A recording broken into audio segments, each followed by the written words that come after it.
Hello, hello. Welcome back to the Book Vandal Shop.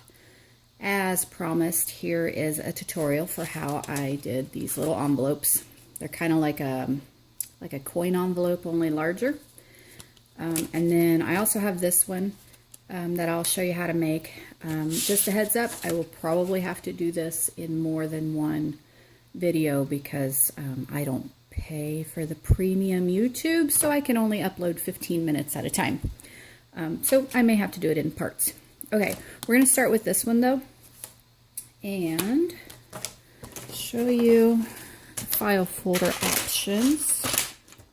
Sorry, I am not in my normal workspace. I'm out here in the dining room where I have light. Okay, so you could use just a regular manila file folder, any color, pattern, whatever you want to use.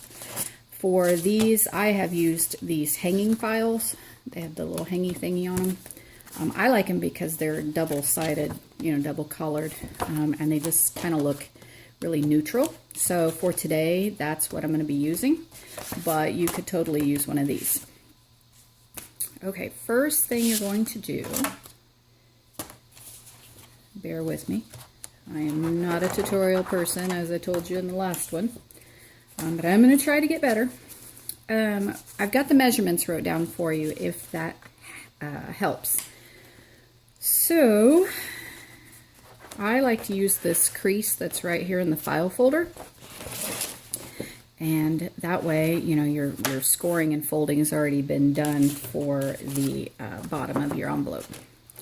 So that being said, you will need a total of 13.5 inches of length, okay, and you will need 5 5/8 of width. And when you do that, you can get 2 envelopes out of one folder. There's plenty of room to do 2, and you just have a tiny bit of waste here.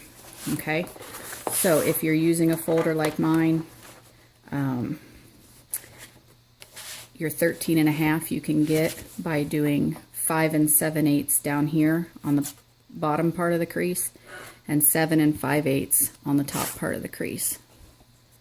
So 7 5/8 and 5 7/8. Okay, and 5 5/8. All right, so we're going to cut it together. All right, I need 7 5/8 on the top part. Try to keep everything in frame. Now, I use a ruler because my paper trimmer, it has the swing out arm, but the numbers are so hard to see on it. I don't care for it at all. It's just impossible to see the numbers. So I end up using a ruler and marking things. All right, what did I say? 7 5/8. Move this for a minute. Sorry. 7 5/8 is right there. Okay, so that's going to be our cut line for the top part. And then we said 5 7/8 for down here on the other side of the fold. 5 7/8. 5 4 5 6 7 8.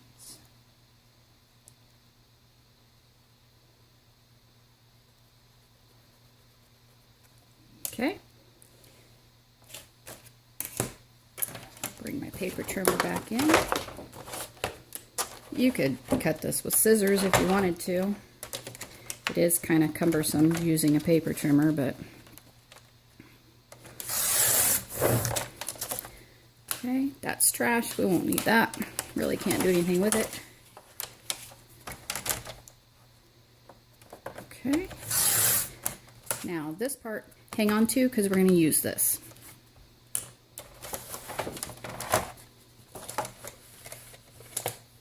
Okay, bring this back in. You can see what we've done here. Okay, so that's going to fold up, and this will be the flap up here. And then I can make 2 of them out of one folder. So I'm going 5 5/8. Okay, and I'm not going to sit here and bore you with measuring, so I'm just going to mark it from my little template here. But this is 5 5/8. I might as well mark the other side while I'm at it. Again, 5 5/8. And you see, I only have a little tiny bit of waste that's going to happen there. Now, this is wider than my paper trimmer, so the easy way to do this, well, I guess I didn't even need to mark that side, did I? Oh well. The easiest way to do it is just fold it back like that. Line that up in my paper trimmer. Okay, so there's one. And two. Okay. Alright, so I have one envelope and I have two envelopes. I'm going to set one aside. We only need to make one on camera. I kind of bent that a little bit, didn't I?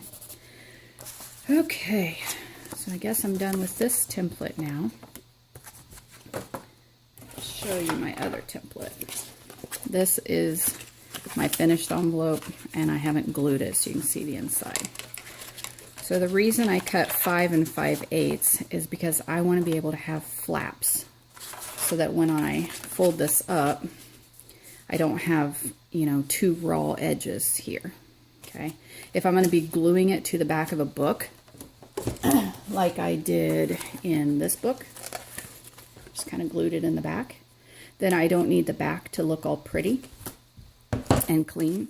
So I could actually glue my flaps around on the back side if I wanted to, and then I wouldn't really have any raw edges at all.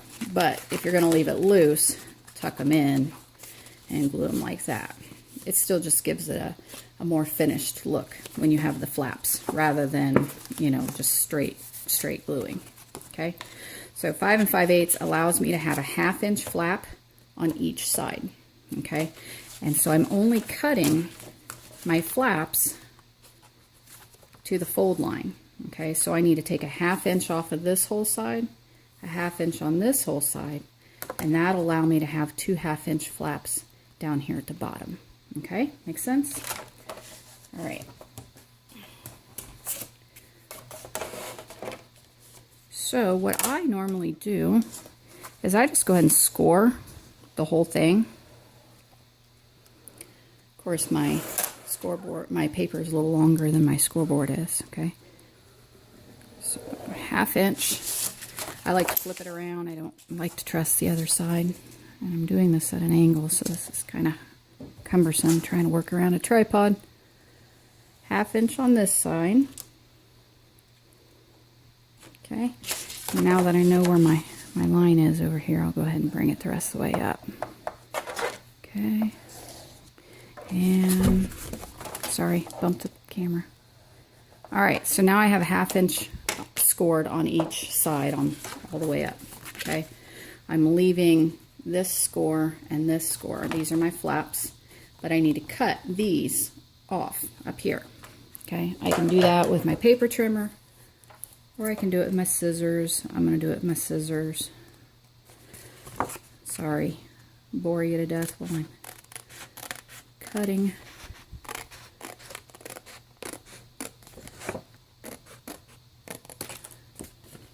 Okay, cut my 1/2 inch on this side. Hope y'all are doing really well today on this Sunday.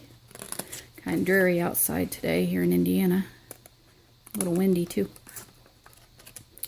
Okay, all right, now we're going to fold these.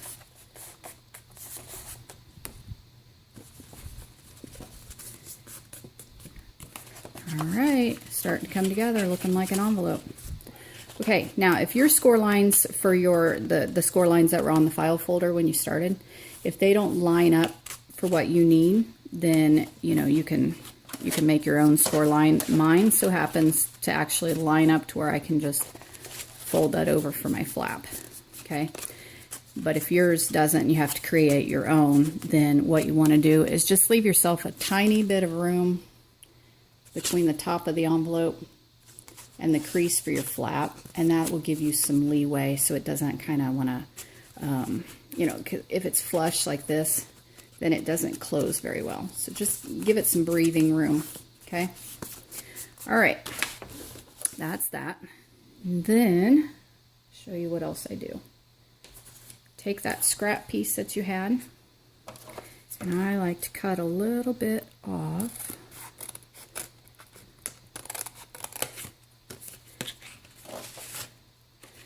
same width as my flap.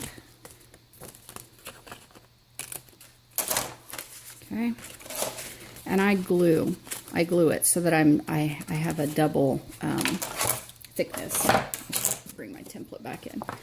See, I glue a little bit extra up there because when you get to using this all the time, you want that flap to stay nice and sturdy and not get all bent up with use or torn. So just glue that on there, and then we'll just cut around it. I opened a brand new bottle of Fabri-Tac so I wouldn't be trying to shake mine down on camera. I love a brand new bottle of Fabri-Tac. I hate it when you start to get to the bottom and it gets all thick and globby and you gotta shake it down. I don't have that much patience. All right.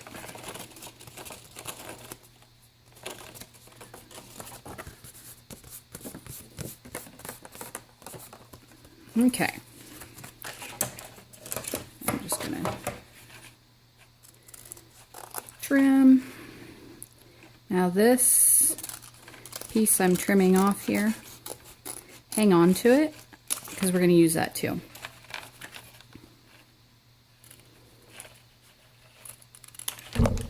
Oop, I am so sorry. Bumped the camera again.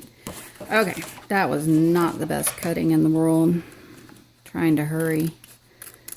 Get as much in 15 minutes time that I can. Okay, whatever. You get the idea. All right, where's my corner punch? I like the corners to be rounded. I think it gives it a more professional look. So we're just gonna round the corners. Okay. And then the next thing we want to do is give it this little tabby thing. I don't know what you call it. This is not professional. All right, just gonna line it up about halfway down. Try to put it in the center. All right, there we go. We're cruising right along. Okay, now what do we need? We need the fasteners, this and this, okay? All right, and I am quickly approaching 15-minute mark. So I think what I'm gonna do is I'm gonna stop right here, and then in the next video, I'm gonna show you how to do the fastener part. So I will be right back.